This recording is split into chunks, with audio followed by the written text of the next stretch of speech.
Okay, You're ready to go. we're all here. Do we need to do roll call? Please. Councilor Urban. Here. Councilor Drummer. Present. Councilor Fleck. Here. Councilor Merryday. Present. Councilor Savage. Here. Councilor Stinnett. Here. Mayor Silsby. Here. Amanda Gilbert. Here. Danny Silsby. Present. Colleen Sales. Here. Dennis Roche. Here.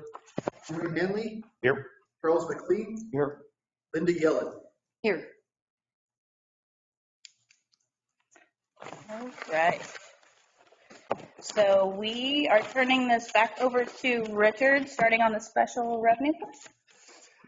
So the special revenues on page 103 is where they start, and this has our street fund, our assessment fund, which is for local improvement districts if we form one, and so there's money set aside in there, but there isn't any money. So it's money that would come in on an assessment and then go back out on an assessment. So if we form LID or anything like that, that's what that fund's for. Our police communications fund, that supports our 911 dispatch center and those communication pieces. Then we have our individual funds, our narcotics forfeiture fund, bicycle footpaths, building inspection, housing rehab, and our new fund, the economic development administration grant fund. So those make up our special revenues. They are either restricted by Constitution, that those monies have to be used in this fund. They can't be used for anything else, or by ordinance or some other law that requires that they be protected and used only for those sources. And so they have to be accounted for in these types of funds. Our street fund, that's the first one, and it is established by state constitution that any money that's generated from a local gas tax, so state gas tax or street funding has to go into the street fund. It cannot be used for anything else other than streets. Richard, I have a question. I'm sorry. Can we back up and look at internal support department? And it's from 2022 to 2023 that it jumped from 311 to 774, just for clarification. 111, what line are you looking at? So are you on? Oh, in the special revenue.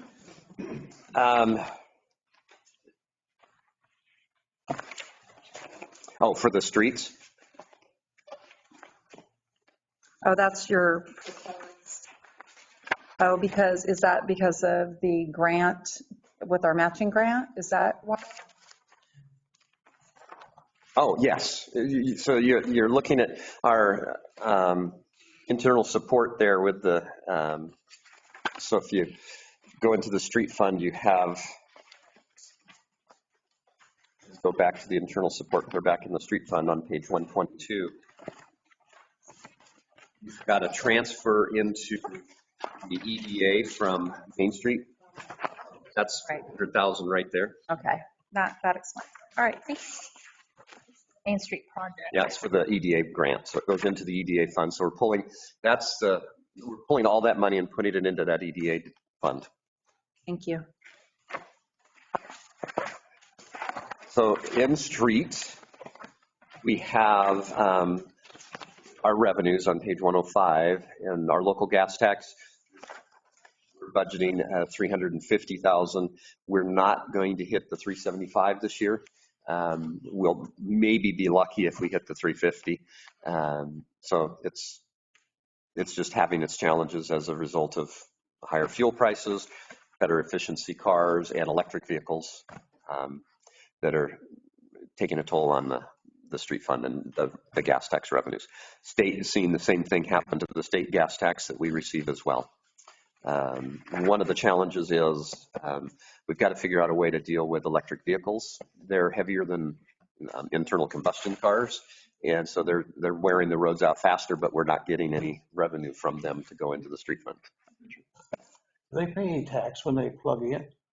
No, they don't pay tax when they plug in because how are you going to separate electricity for a car if they plug it in at home or somewhere from electricity for a waffle maker? Or Well, I was thinking about like The station. isolated plug-ins, like Crestwell's got that bunch of Teslas and you get some across the street. We've got some here, and but yeah, That's a possibility. It's one of the things that the ad hoc committee will look at, but they're going to avoid it by charging at home. Isn't there a fee on registration? There is a small fee on registration. We don't get any of that. The state makes up some of their gas tax money with that fee. And Faye's got his hand up to block the sun. There's a very small fee for each time they use it. The electricity, but it's not very much. Yeah. I was just, we don't charge an access fee when they plug in our public. There are fees when they plug in, so they do have fees when they charge, and there's a small portion of it that goes to gas to the roads, but not enough. Yeah. No. And that's only if they plug in Right. at one of the charging stations. Yeah.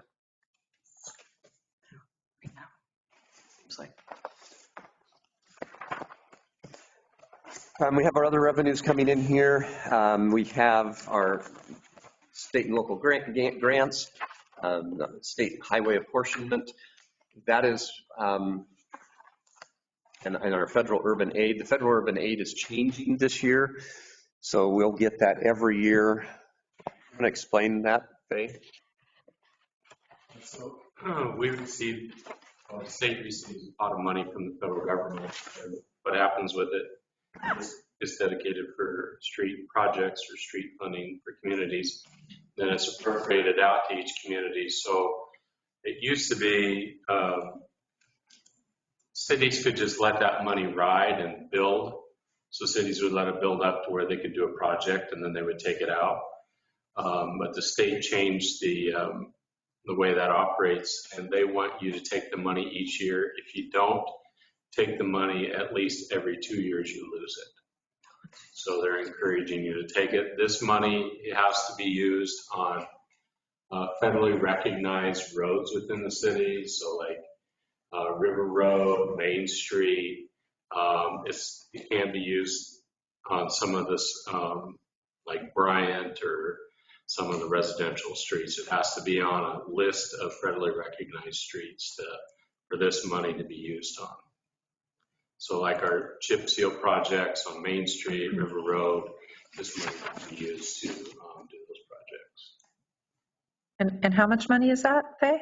It's, we're budgeting $145,000 this year. Then the state highway apportionment is really a combination of that tax.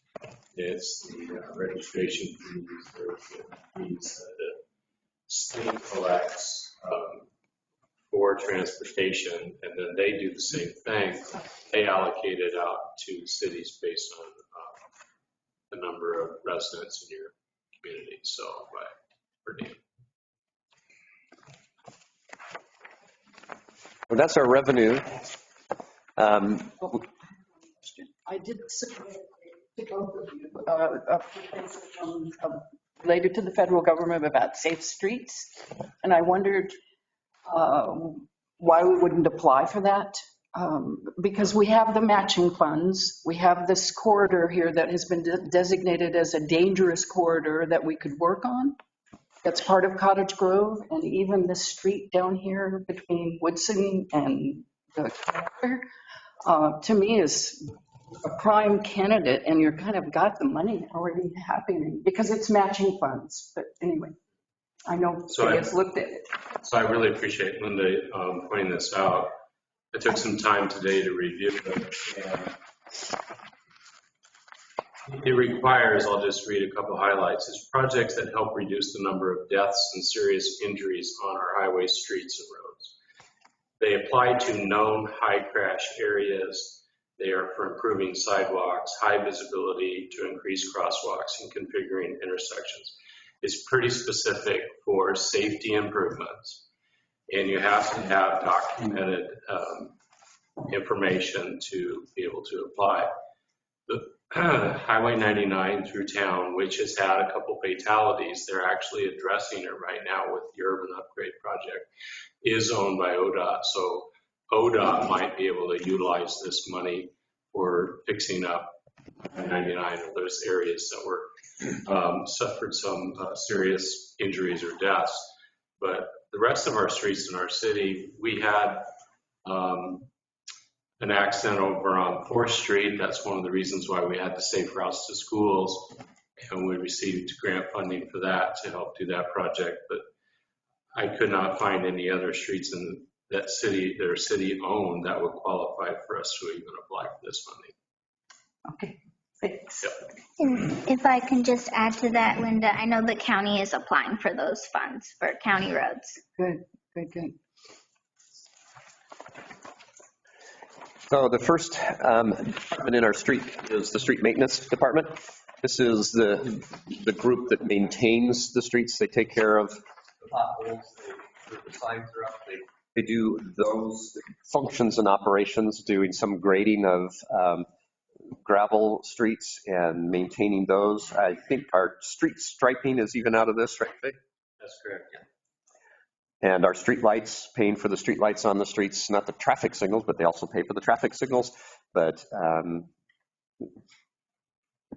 so this is just the operation of the streets.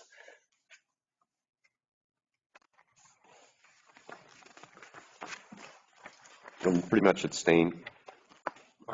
It's staying the way it's been because we just don't have the revenue. This is one of the ad hoc committee's responsibilities is we need to figure out how to fund all of these parts of the street fund. The next one is street sweeping. This is we've separated this out as a separate department. It's kind of maintenance, but it also is part of our stormwater protection and maintenance as well. So it has money coming into the street fund in the revenue that's transferred from, or do we pay it directly out of?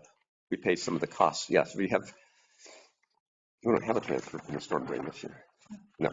But in the past, we've had transfers from the storm drain. So this helps keep the dirt getting into our storm drains and catch basins, sweep the streets.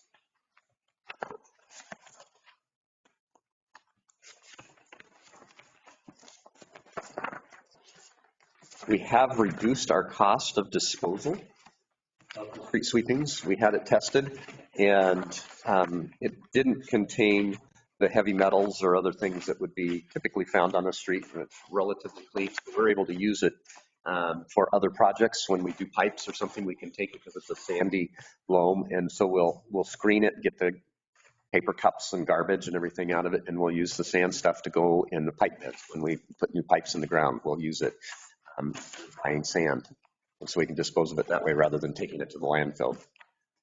Does the street sweeper have a schedule, or has he been broke down, or what's the deal? Yes and yes.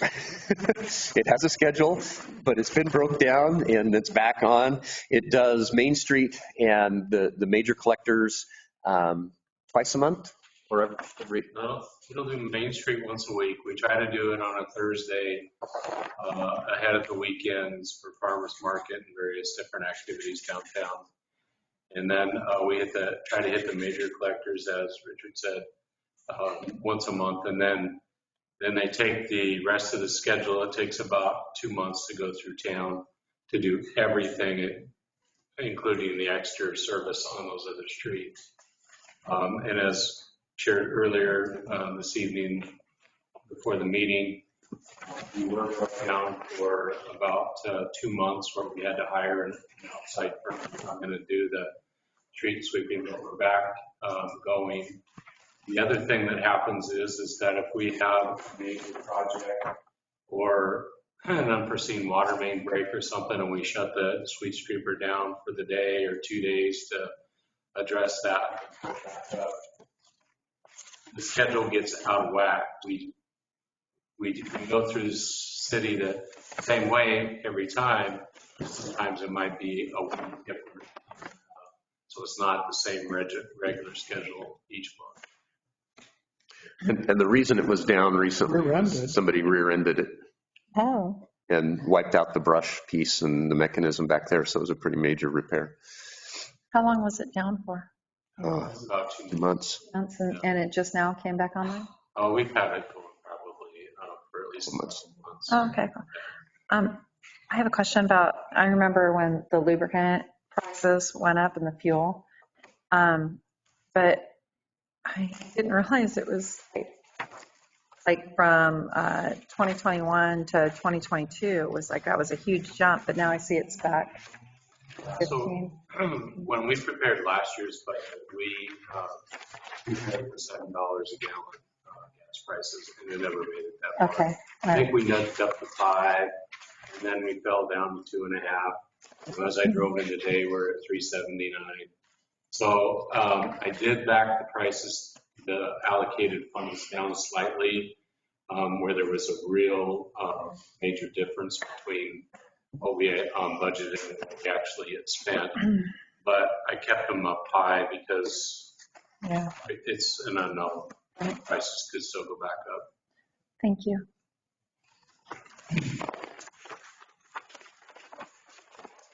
The next department is our capital improvements.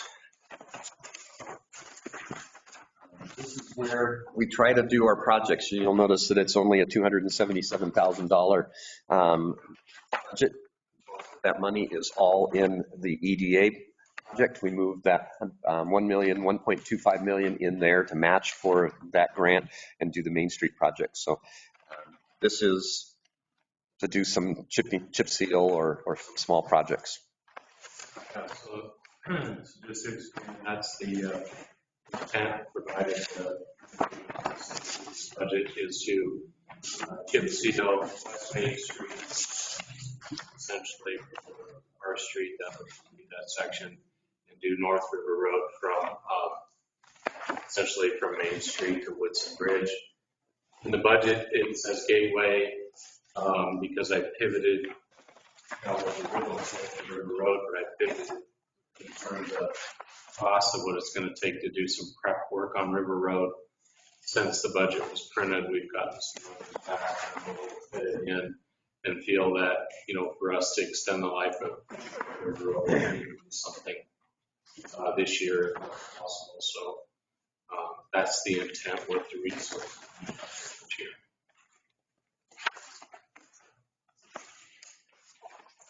And then our internal support department, this is crosses across all the different departments in the street fund. We are transferring $400,000 into the EDA as a part of the money that we set aside for the match.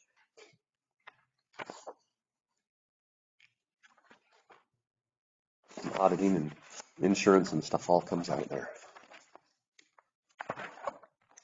Any questions on the street fund? Our assessment fund is basically a holding fund, waiting. We've got a couple of places where if there was one more property that had a non-remonstrance agreement or some kind of thing triggered an assessment, an LID, a local improvement district to be created, this would be the place that would then handle that income that would come in and do those projects, and it would be paid back through the local assessments that would be levied on those adjacent properties. So it's set up just to handle that if something happened, if we had one open up. Yeah, so take for instance, when I first got here, this was an LID being proposed to do a stormwater project. That would have assisted the Hidden Valley Golf Course area. That hasn't moved forward, so it's just kind of sat. But that being said, depending on this ad hoc committee for street funding, that LIDs might be something that they look at and make a recommendation support that activity and rebuilding the streets. The next fund is our police communication fund. This is for the 911 center and communication center for the police department. It's about $1 billion operation, and we get $175,000 from the 911 telephone tax. We have service contracts with other agencies that we provide some service to through this as well. And so it has two different, well, actually three, because you have your internal, but you have three different funds or departments in there. One is the communications that just handles some of the basic communication stuff that's not tied to 911 directly. You have your 911 services that are separate and identified there for 911, and we can use that 911 money for, and then we have our internal support department, which takes care of debt service and anything else that's just kind of across both of them, and it's only got debt service in there. So page 134, building in, on something, Where? page 124. Oh, 120. Oh, 124. Yeah, buildings and improvements in the assessment. That's if we did an LID, then those buildings and improvements would be in that. So that's money that doesn't exist unless an LID is formed. So it'd have to be formed and created, and then we have it. Because otherwise, if we formed an LID sometime during the year, we wouldn't be able to do anything because we wouldn't have it budgeted. So we have to create a budget saying it's there, it's marked, and if the money comes in, we'll do it. If it doesn't, then it doesn't. So If you notice, there's also loan proceeds. Those also don't exist. So these are just a placeholder. Yeah. So that if we did it, there's a way to actually spend it.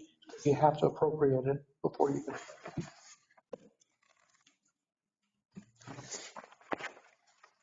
Page 127, the transfer from the general fund, 747, that's twice what it was.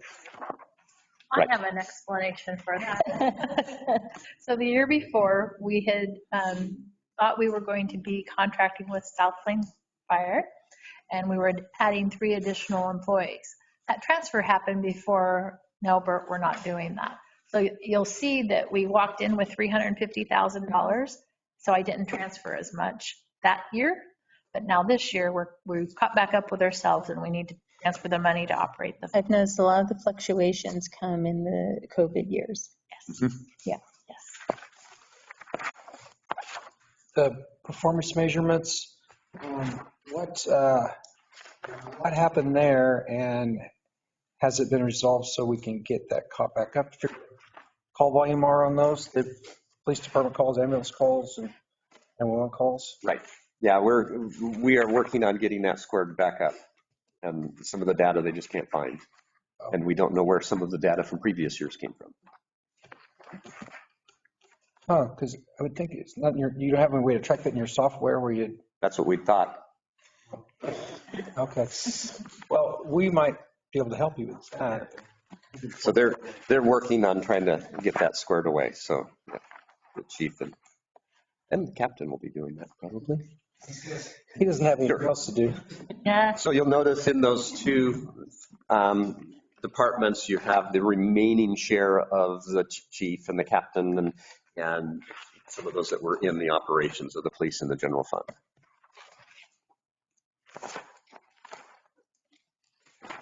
Any other questions on police communications? Narcotics forfeiture is a dying fund as a result of changes in state and federal laws. So we really don't have a lot of new stuff coming in. We've put some money in case something does happen, but it can only be used for purchasing items or overtime associated with narcotics enforcement and other tactical gear and equipment. This is where we purchase the body cams from, or we're paying the debt for the body cams out of this fund. This fund will eventually go away unless there's changes in state and federal laws. There was talk about possibly restricting our own city laws, but you were saying the other day that we can't do that. Yeah, Washington and Oregon laws are different. Oregon actually has a law that was enacted by vote and initiative. Washington doesn't have a law, and that's why cities can then step in. And so their legislature is working on trying to create a law rather than having cities all over the place with different laws. Bicycle footpaths. This is money that comes in from the state as part of the state highway apportionment. 1% comes in. The state highway apportionment and street fund money has to be spent in 3 years. You can't keep it for more than 3 years. You have to spend it. So it makes it a little tough when you're not getting enough to do big projects, but you have to do it. Bicycle footpath money, because it's 1%, it can be $8,000. You can keep it for 10 years and accumulate it and use it on projects. We have a grant in here that we've put an application in from RAC, the Rural. Resource Advisory Committee. There we go. Yes, for some work on the Row River Trail and purchasing equipment to help mow and take care of the trail and other things as well in the city. And so that's what you see the $1 million grant in there. We don't know if we're going to get it, but we think we have a really good opportunity or chance there. So I'd like to expand on that. So we actually applied for 3 different grants through the State Trails Program this year. One to repave the North Regional Park, which is the one that goes around the trail, which starts at the sewer treatment plant, goes over to Thornton. That's the largest grant. I think it's around $900,000. Then a hard surfacing grant for the new trail behind the middle school, Lincoln Middle School, and also development of it along the railroad tracks down to 6th Street. And then a third grant, which would do all the environmental work to repave the East Regional Park or River Nature Park trail that goes off of the industrial park there at Palmer on around to the water treatment plant, the waste station. We're cautiously hopeful that one or more of those will get the green light, but we'll find out in early July.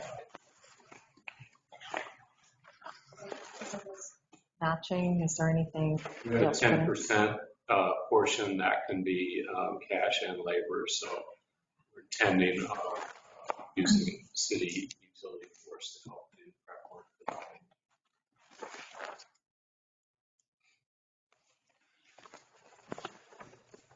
building inspections program. We currently run the building inspection services for the cities of Cottage Grove, Crestwell, Coburg, and Veneta. Interesting data and information. If you look at some of the building permits and inspections, you'll see how some of the communities are changing, and it's helping keep the program operating, because one community will have a lot of inspections or buildings one year and the others won't, and then it switches and does. So it helps us keep our building inspection program operating for the 4 cities and community. This is under state law. Building inspection fees have to go into the program. You can't use it for anywhere else. That's why it's also a special revenue fund. Question, and I'm just asking out of my own pure curiosity. There are building inspection fees and building inspection fees other. What's other? So the other is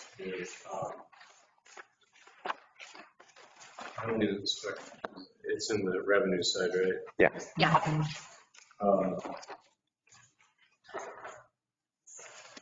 What is it? Somebody fees to hire Claire or something like that. Is it the bulk labels? No, that's on the revenue side.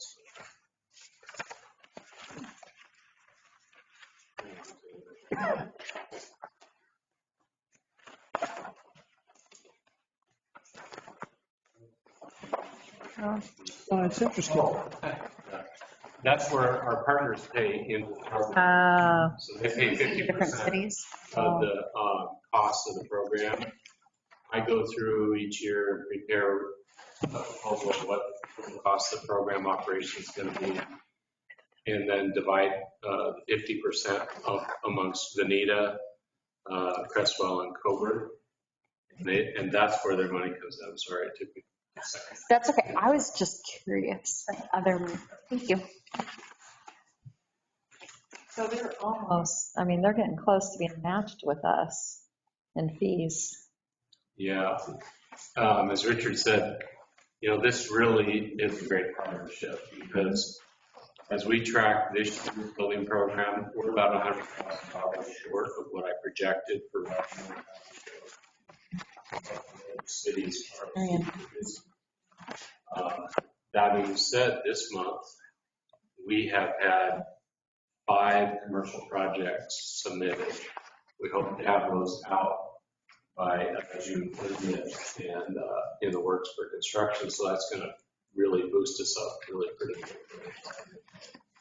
It's amazing. We're kind of slow in Cottage Grove, but the other cities are super busy, and our team is just knock knocking out of the park, working hard each day.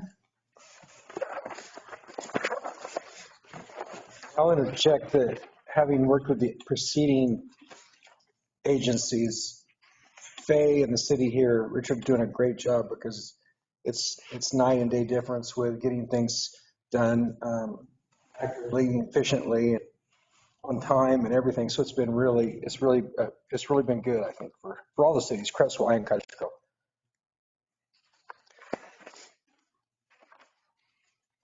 And then the last fund in the, no, the last one, the second to last, as we saw the housing, is the EDA grant. This is where we're moving the money for the Main Street and also Bohemia Park grants from the Economic Development Administration. So you have all the transfers in from the places where we'd stored money that we were going to be putting in here as the match. So our 1.25 million plus the money that's the match for the park, which is what, how much is that one?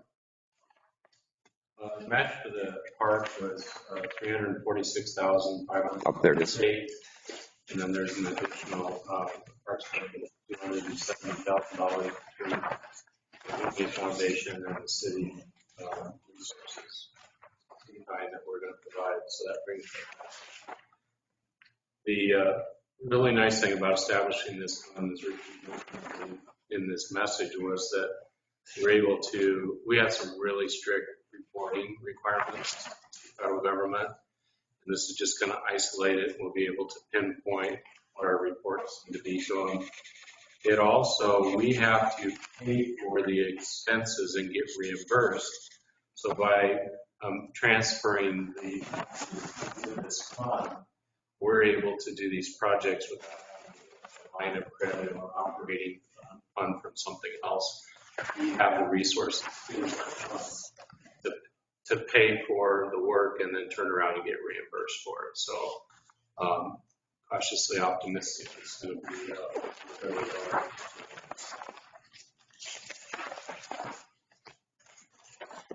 So we're budgeting and dealing with the entirety of the project in this year and this fund? No, because this will cross over into the next budget as well, at least the street project. The Bohemia Park project will probably be finished before the end of summer or late summer, early fall in this budget. And all the reporting and reimbursement work is in-house? Significant.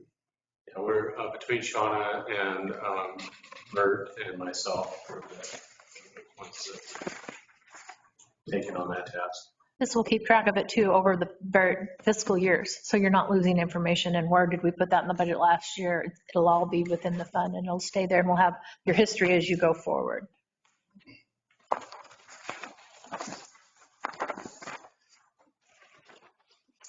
The last special revenue is the housing rehabilitation. This is, we have a small little bit of housing rehab loans that have come back in that we're carrying over and is available for use. And we contract with St. Vincent de Paul to help do those. And so there, if we use it for those programs.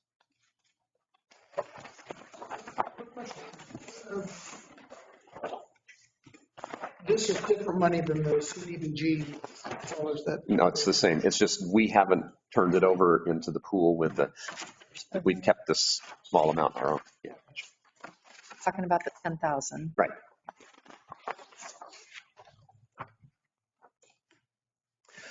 The enterprise funds, these are our funds that are our businesses that operate like a business. They generate fees and revenue and pay for the services that they operate out of: the water fund, the wastewater, water reclamation facility, and our utility, our industrial park operations fund. Water fund is based on a 6% increase on water rates in the proposed FCS group proposal that they've modified after all of the increases over the last couple of years. We had them look at that for the last 3 years of the 5-year plan. What do we need to do? This is the only one they made a change to. If we did not do the 6% at the end of this year, this budget year, we would be $170,000 in the hole.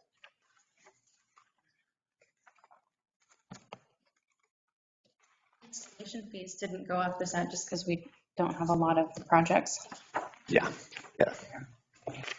Is that 6% just going to be for this next budget year and it have to be It'd be 6% this budget year, and then next budget year, another 6%. And no, actually, yeah, it's another 6%, and then it goes to zero in the last year of the 5-year plan. the 5 year? Okay. In the remaining 3 years of the 5-year plan. Wastewater is 12 this year, 12 next year. Does it drop to 3 next year and then to 0? I believe it's 3 next year. Yeah. Next year after this proposed budget. And the storm drain stays 0 for the last 3 years of the 5-year plan. I just add that we're going to bring a SCS on the agenda. Explain the review of the funds. As Richard said, we were very concerned about, we saw chemicals. As council might remember, and FCS did a study originally 3 years ago. They calculated 3% employee increase in costs, similar for materials, and we just, I mean, they were way higher than what they projected. Mr. Meyer said if we're ending this year 177,000 less than what we anticipated. What that does, we're not negative, it just cut into the cash carry forward. If we did that one more year, we wouldn't be able to make the next year. So that's why it's critical for the increase. Is there an advantage to increasing at 6%, 6% and 0 as opposed to leveling it out over that same period?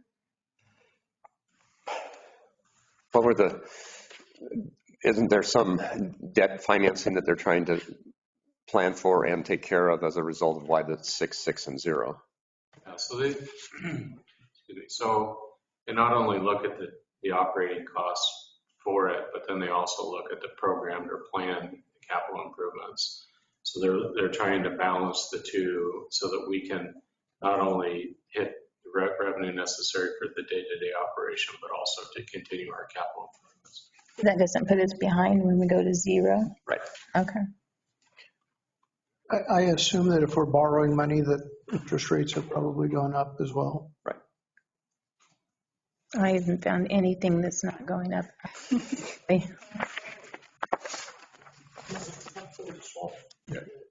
I do.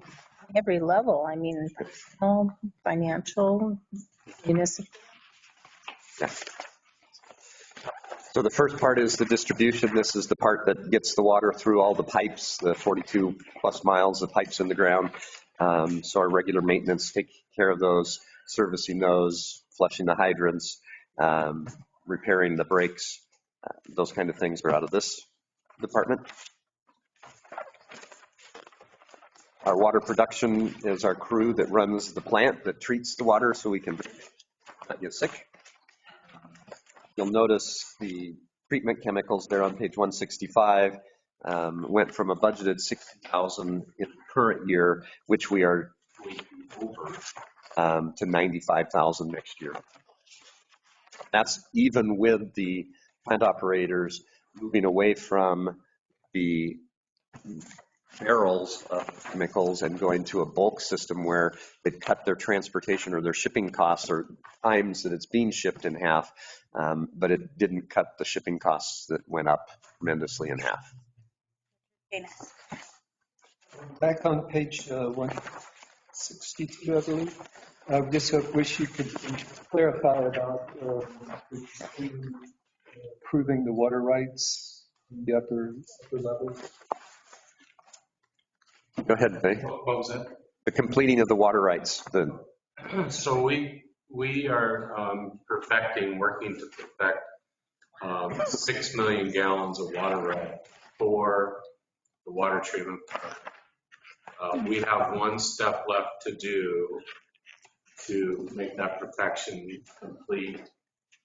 We need to upgrade the capacity, the pumping capacity from the plant to the reservoir. Once we do that, then we'll be able to submit the documentation, the test run that shows that we can actually produce and ship 6 million gallons. Right now, we can produce the water.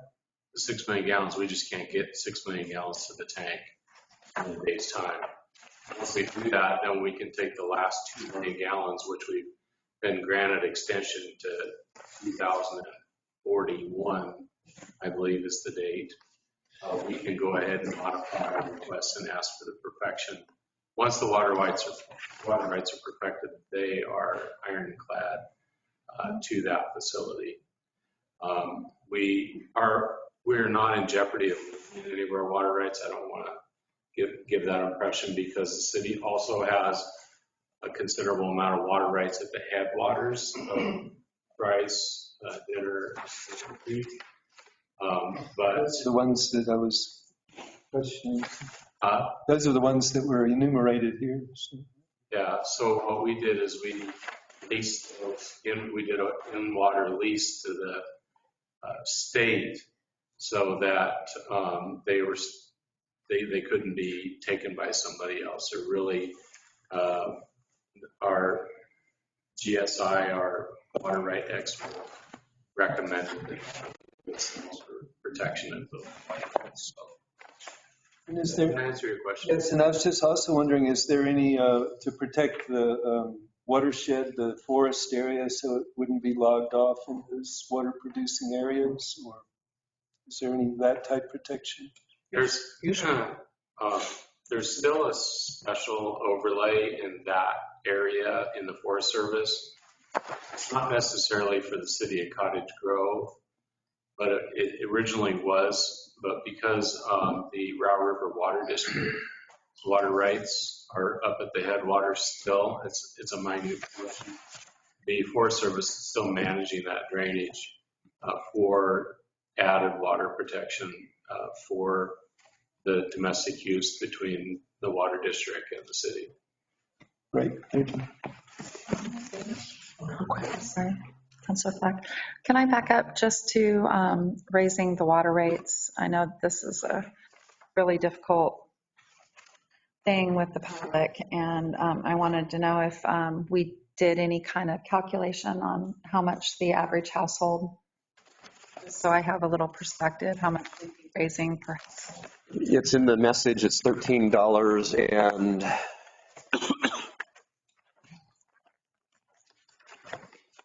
and it depends, I mean, there's a whole bunch of disclaimers with it because it depends on the size meter and stuff like that, but $13.65 if it's a normal residential meter and they're using 5,000 gallons of water. Your average rate. This is your average water usage for if you've got 4 or 5 teenage girls, that's not average. Or maybe even teenage boys probably could do it too, but yeah. I use that much. Usage actually is a very small percentage. Yeah. That's small amount. It's the fee. And so is that just an increase on the water itself? I Just the mean, water portion, the water improvement fee and the base rate and the consumption amount.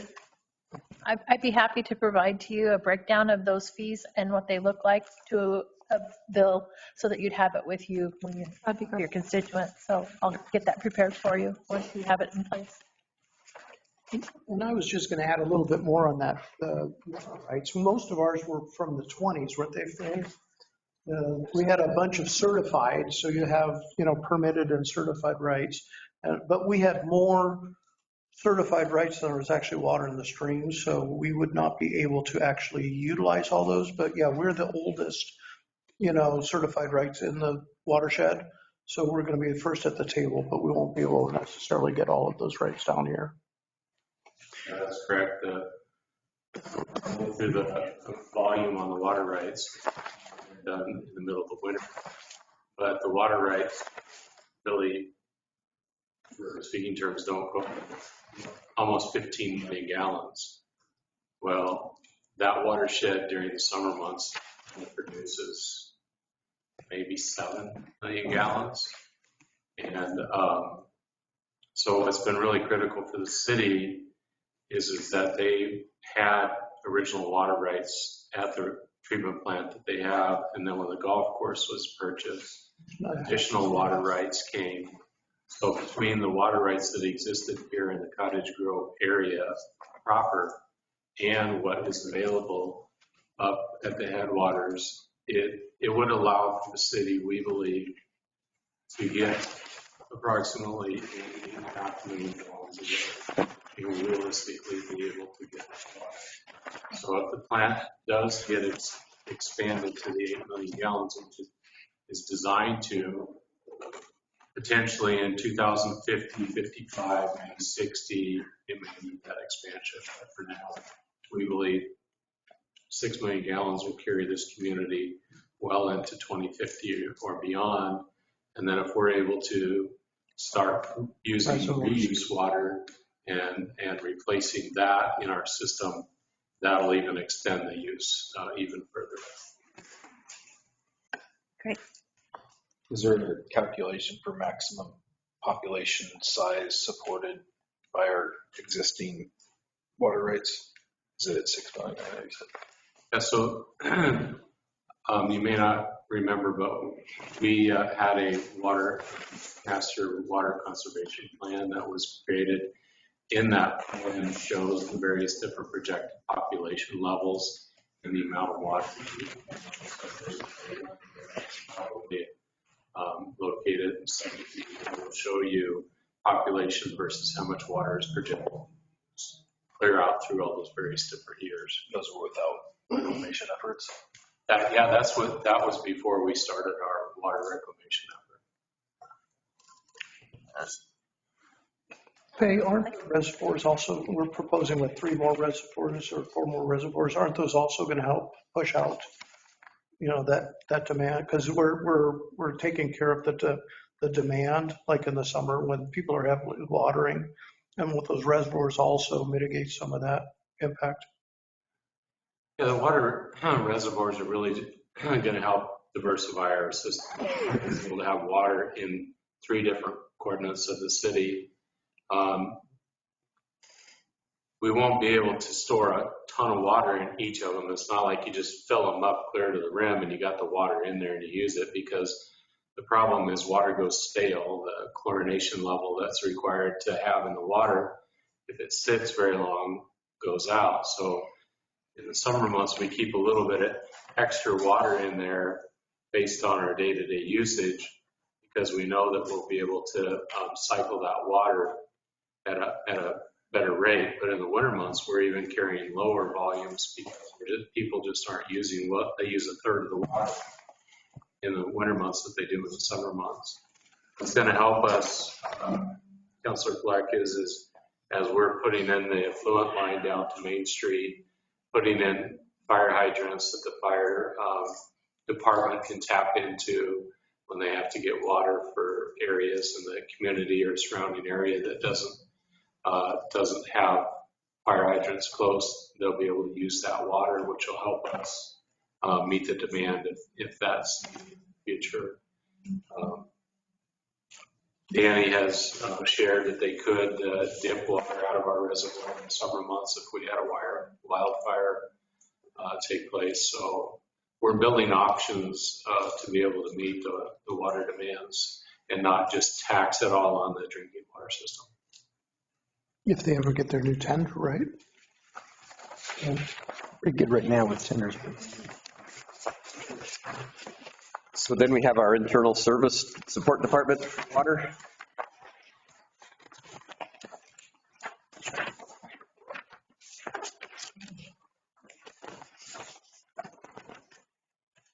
You'll notice our contingency in the water fund is low. That is remarkably low, but at least we have it as a result of the 6%. The education and registration fees are low too. Yeah. And why is that 1,000? Yeah. Our education and service fees for water went down to 1,000. What was that? The education and did we put that in the other parts? Yeah. No. Education and service fees and registration fees down to 1,000 and internal support. I have to look at the other funds. I thought there was a cut in the other funds. Yeah. Let's see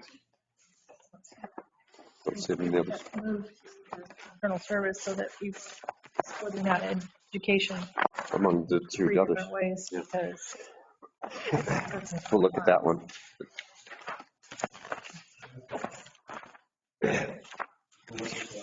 Our education, administration fees are spread between the 4 different funds, utility funds.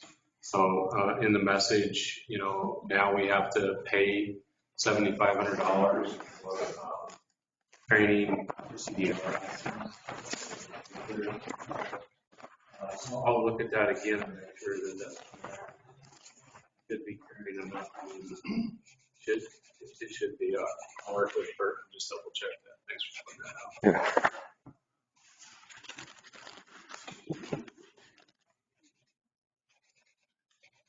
Wastewater?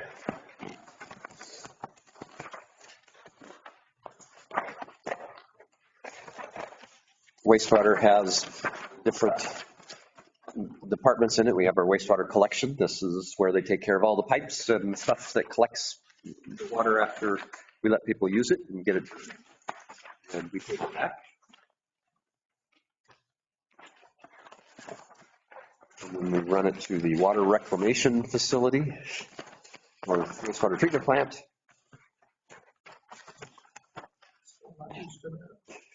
Yeah.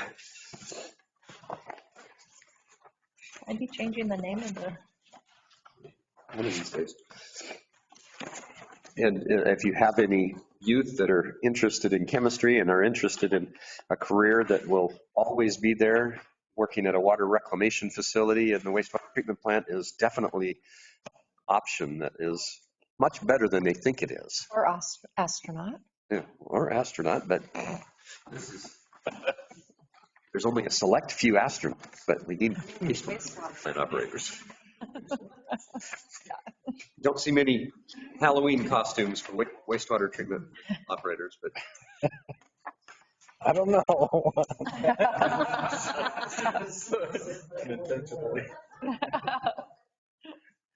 But we currently we are in need of a plant supervisor for our wastewater treatment plant.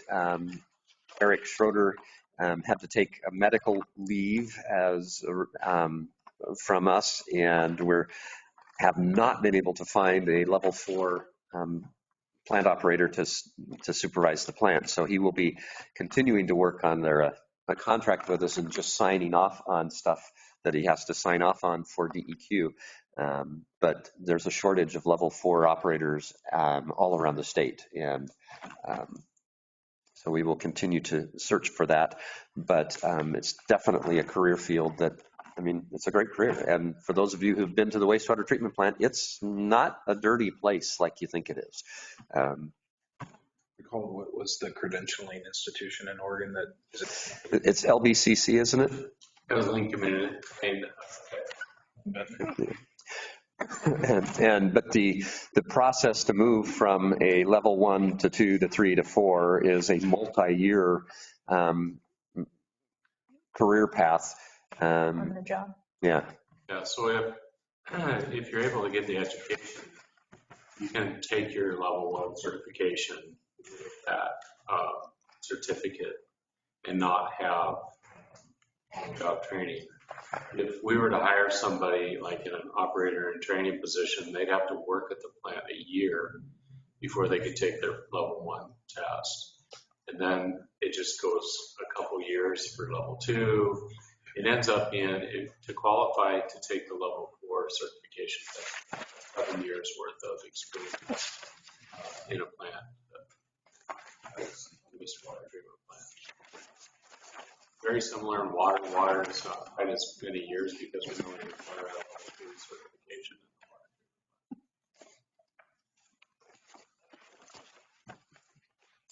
the water. And also a part of our wastewater treatment plant or wastewater program is the golf course. Purchased that in 2006. And it is one time limit for us to use the effluent to put the irrigation on, irrigate the course. It also gave us a water right for water. into the water fund as well. I get questions every once in a while, why do we own a golf course? And the reason is that we're using a natural way to distribute our treated effluent.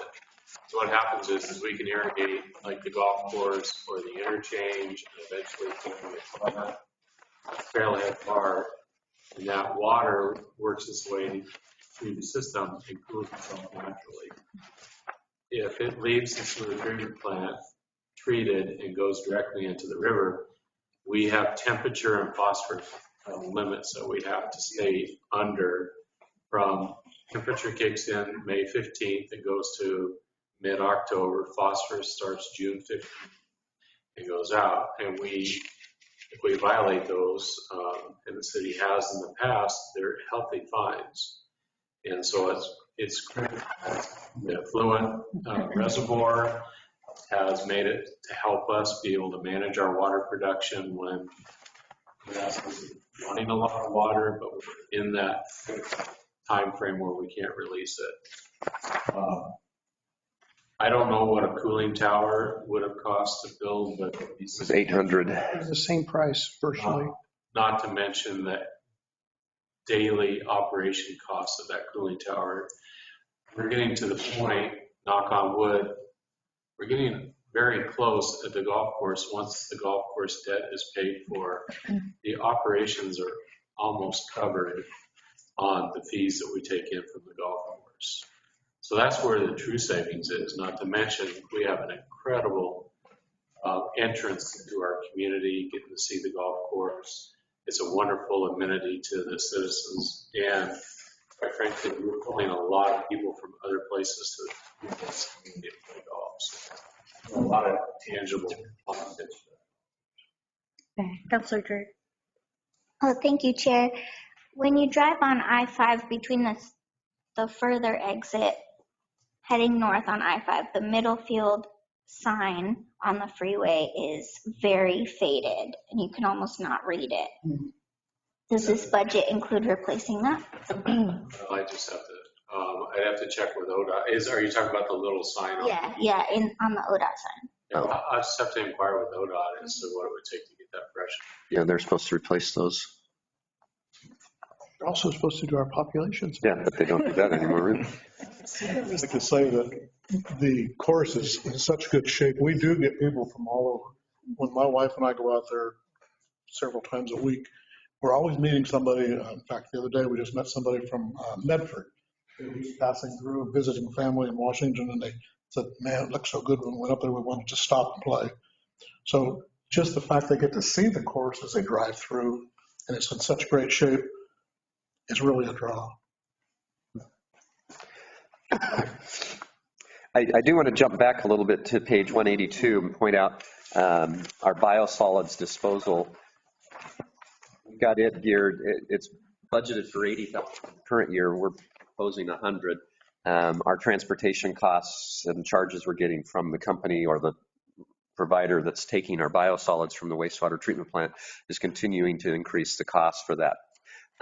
We are as we get back into the reserve funds, and I think that's where we put it, wasn't it, Faye? Yeah, we're looking at doing a biosolids drying system where we'd start drying our own biosolids and making a product that people could actually use in their yards, gardens, and on the golf course or parks that would be basically a soil amendment or fertilizer. It doesn't quite meet the definition of fertilizer, but it's a great soil amendment that we'd be able to have available and use. And we could get rid of some of this cost of transporting and shipping off biosolids. Did you have a question? Oh, I wanted to ask, how close are we to paying off the golf course? 2026. 2026, oh, that's good news. That's the last part of it. Some of it's paid off, right? Right, that's the final debt of it will be 2026. Okay, thank you. Thank you.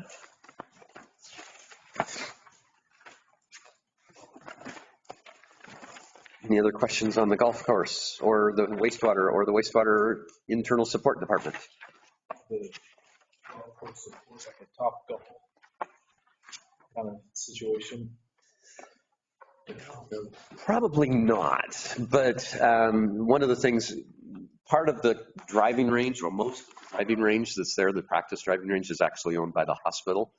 And we've been talking to them about trying to, and we mow it and take care of it and irrigate it for them, and they pay us to mow it for them, and we get to use it. But we are looking at trying to figure out a way to get that and maybe do something better there, a little more advanced, but probably not Topgolf. But we do have a simulator. I was going to say, we have a simulator. I played Bandit on the simulator before, did terrible, just one hole, but it took me 9 strokes to get through that hole, but.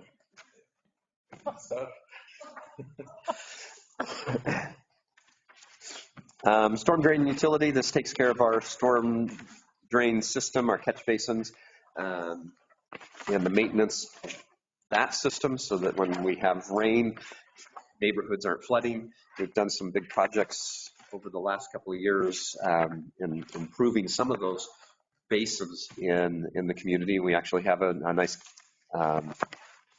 we have pictures of our bioswales and stuff like that we put in back behind the middle school to handle some of that flow. But that's what this is all for. The lubricants went down. Right. And we lowered that throughout because we had that budgeted at $7. And when it was going up last budget, we were hitting 4 or 5 and it didn't look like it was going to stop. Now we've got it budgeted back down to about 4 or 5. Let's even us in 2020's budget. The other thing that I find with Council Cottage is that 2 years ago, we were paying 75% of the sweeping. And so I shifted back into the street fund because this fund is really tight. And that's why some of the fuel costs are higher, or it's got a larger pay for it this time. Thanks for clarifying. Industrial park operations, this is where we take care of the properties that are out there in the industrial park. We're hoping that we have a sale of some property. We need it so we can transfer it to the debt service fund and pay the debt. And we have some contracts in the works, but they're still kind of muddling through COVID stuff. And so hopefully we'll have something before the end of this year actually coming in so we can pay some debt. Isn't that loan almost paid off? This loan is almost paid off. We're what, one part, some of it is, and there's one or two of them. It got refinanced and wrapped up into the 2017 bond issue. So the dates got extended, but it made it more manageable to be able to pay the debt until we can sell the properties. Should be the gray. Yeah, there's one that's in 33, one in 38, and. So it's a bit of a time frame yet. But if we can get the property sold, we can pay off the debt and we would be free of it. And we're no longer, the reason we sold that debt, we got out from underneath the USDA loans that were ridiculously difficult to deal with and take care of. And higher interest rates. Higher interest rate. We were able to go to actual loans and better.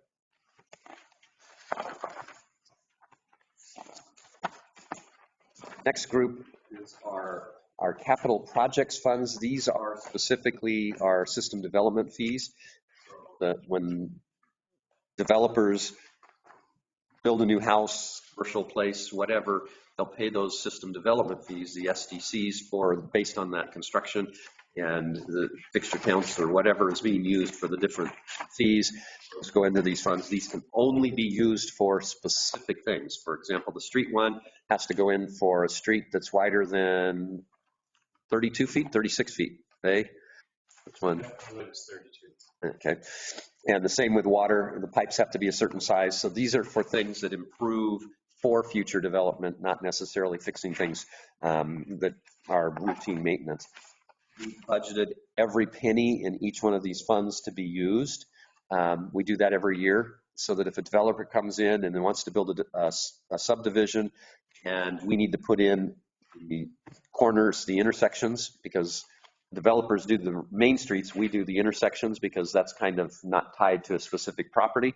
We do the handicap ramps and things like that. We can do it without having to take the time to do a special budget or anything. We've got it ready to go and we can do it right away. So we do that with all of the system development funds so that they can be spent as projects come in, we can get them spent and taken care of and not have to delay another private project. And I would add to that's by some citizens that if you don't spend it, you lose it. We don't lose our money. So we don't spend these funds this year. You'll see the carry forward be that much, if not more, next year. So if you hear that out in the public, we're not spending money because it's not going to be there. We can carry it forward. And the project, we fully intend on building a reservoir. What happens if we can't get it designed soon enough or something, that rolls that project into the next year. And then the park system development, same way as the others, but they're tied to new parks and new development. So we've got the dog park underway. That's where all those improvements are coming out of. The other thing is we can spend it like spending some park. It's also increasing capacity.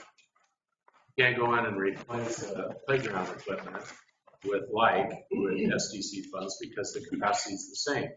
But if we were to add an additional playground equipment into that park and double the capacity, then that's expense for SDC. Any questions on SDC's reserve funds? These are the funds that are established by city ordinance and then renewed. They have to be renewed every 10 years. And these are to accumulate funds for major capital projects, big expenses. General reserve generally is for those things in the general fund, placing HVAC systems in this building or the library, doing the roof in the library, community center, helping pay for some of that.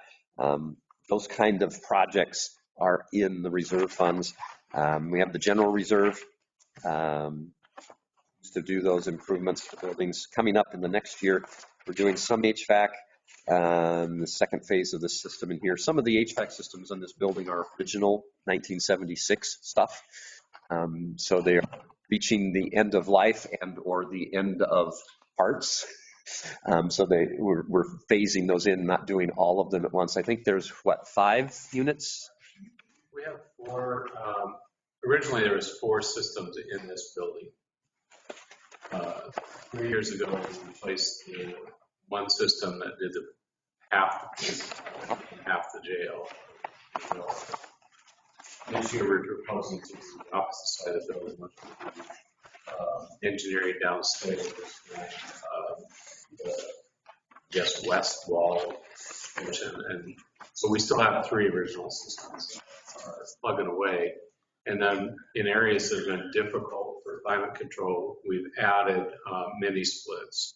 So in the new dispatch area that we're remodeling there's a mini split in the chief's office that we did last year. So wherever we can't manage the heating and cooling with the current system, we've been also enhancing it with these split systems. Water reserves, the same thing, doing big projects for the water fund. I wanted to share at the community center, I believe it's 16 center. We're proposing to eat the elephant one bite at a time, and so we're proposing to replace 3 of them this year, because if we were to replace all units, it would be close to half. So, and this is worse than we upgraded those units in the next 5 years. So our water reserve, wastewater reserve, those are taken care of, items associated with those, and we're buying a new backhoe. Last backhoe was, what's our backhoe year? Okay. It's early 2000s. Yeah, they get used a lot, so we try to keep those current. So they're important that if a water line or something fails, we need them to run without question. So we've got to keep them replaced. We have the dryer, biosolids dryer design in the wastewater.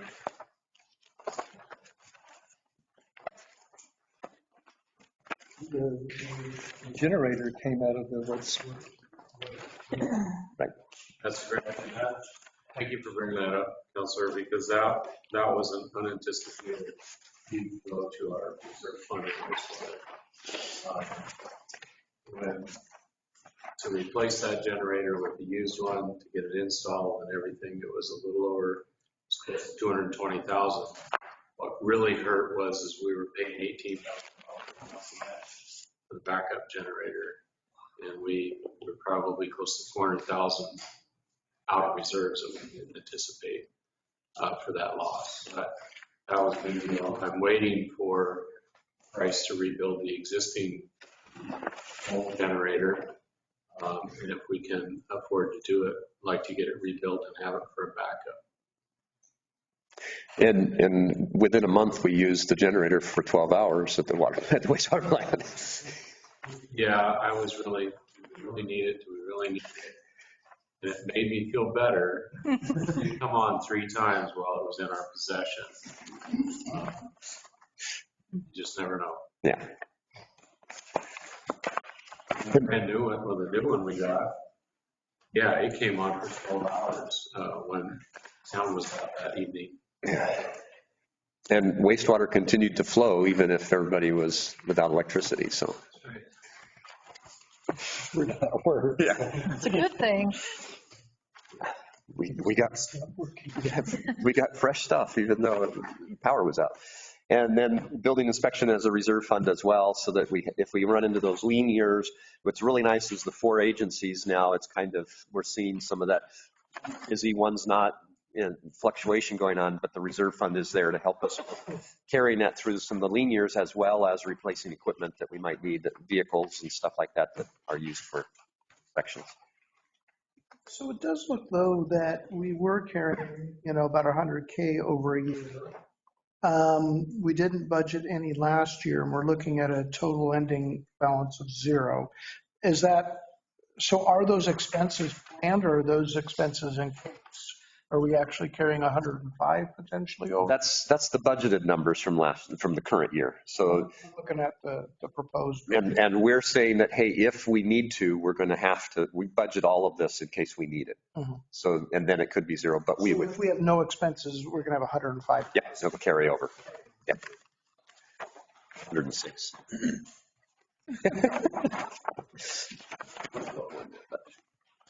And it's also kind of possible, Councilor Fleck, if we have an incredible year, Cottage Grove construction, we need hypothetically $200,000 of unanticipated revenue from the program. We could transfer that 200,000 into the reserve. Yeah. It would require a supplemental, but we could do it. Yeah. Well, maybe a resolution transfer on that, because we already have the transfers established. But part of the reason in the ordinance to establish that building reserve fund allowed for, did I do that? No, it was me. Okay.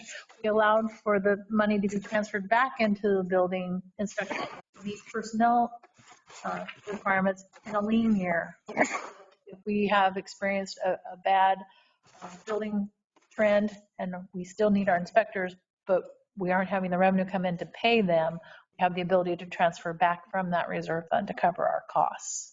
So we're not down without an inspector this year, but we need them now because the building picked back up. It's a really tough position to fill with all the certifications that they have to have. So we're kind of trying to level the playing field so that we can always keep our personnel available and on the job. Then our last set of funds are our debt service and special trusts. Debt service, this is where we handle all of our debt. So we move all of our debt service into this fund, and our auditors don't like it, but we told them tough because we like doing it this way because we can see everything in one place and where all our debt service is going. they want it spread out among the different funds, and we don't want to do that. It's harder to make sure that you actually covered the cost of your debt in each individual fund. If I have it in one place and I know the money was transferred in and I know the debt was paid, it equals out at the end of the year and I should have a goose egg as a balance coming forward for the next year. It just makes it simpler for me to track, my staff to track, and I think for the public to track. And I don't know that the auditors, they don't like it because then they have to break that debt out between water reserve, whoever created the debt. So it's harder for them on their end. I frankly don't care. So as long as it's transparent to you as a community and citizen member, you can see all the debt in one place. Isn't the only downside, though, is that we're actually counting these funds twice, and so it makes our budget look bigger than it actually is. If that's a downside, I guess. Yeah. That is a redundant count, but we have a number of those. Yeah. Yes. Could this have to be changed when you have to go through the single audit? I don't believe so because we don't have federal loans. It's bonds and loan money. And so it shouldn't affect it. Our housing development cost assistance program, this is a program that council created a couple of years ago. It's in its third year, I believe now, and it has the full amount that there is no transfer in. When it was set up, there was a transfer coming from the general fund and one from the building inspection fund to take care of and help fund SDCs or building inspection fees for nonprofit, low-income housing projects to assist in those projects. We've used it on a number of projects. We've used it with Deb Northwest, with Square One Villages, with veterans facility of the Legion Cottages with Homes for Good, and one other one, I think. That might be it. But now the fund is back up to its full amount, and actually hearing that there may be some projects coming that will be touching on this, wanting to use it again. But this is the third year, so the council, when they established it, we're going to look at it in the third year, and so they'll be looking at this. But it's got money in it, ready to go, help with the project. Special trust, this is our general trust fund for all of the different donations and trust monies that come in for special projects. We've got the dog kennels, the swinging bridge, our armory dedication, the Pat Patterson Yak Scholarship, H2O program. All of these are monies that are donated to the city for specific purposes. Some of them come from grants, some of them are from foundations or trust funds. And they're set up for specific purposes, and so we keep track of them.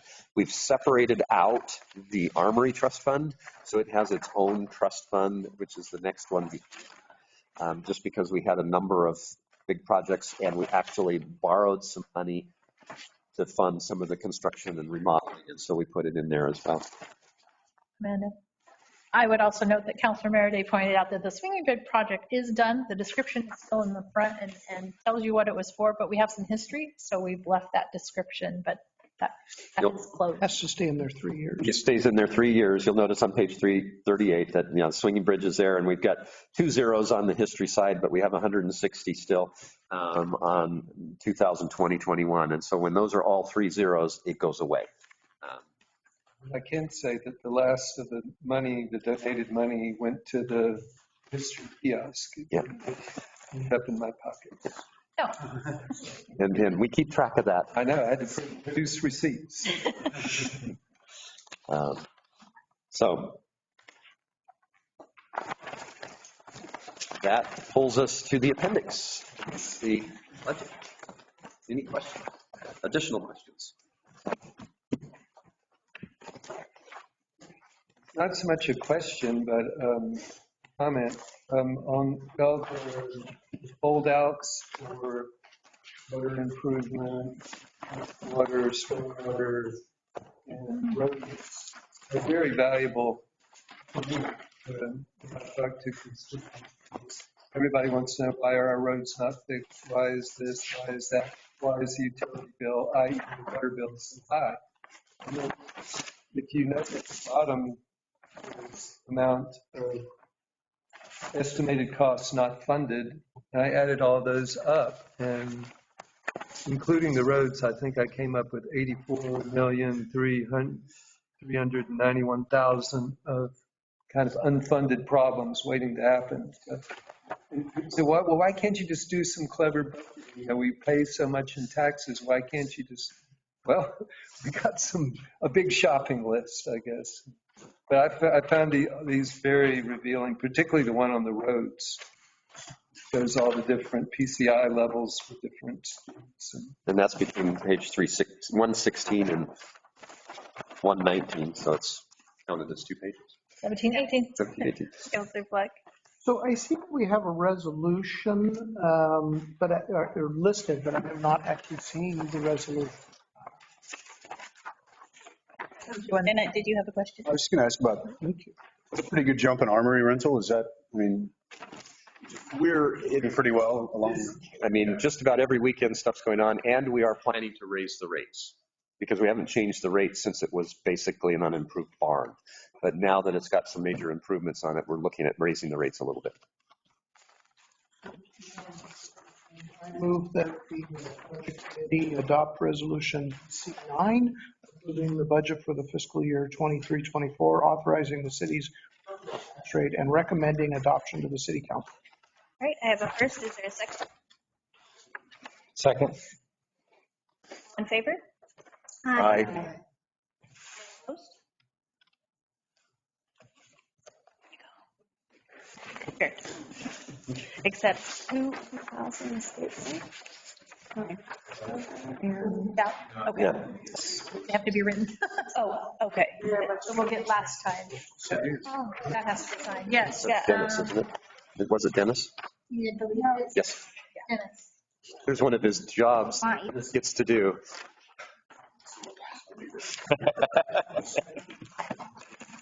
I will. My tenants. Your councilman. Yeah. I don't know why not. I don't know. Not sync. Just showing. No. She can recycle it. Not count.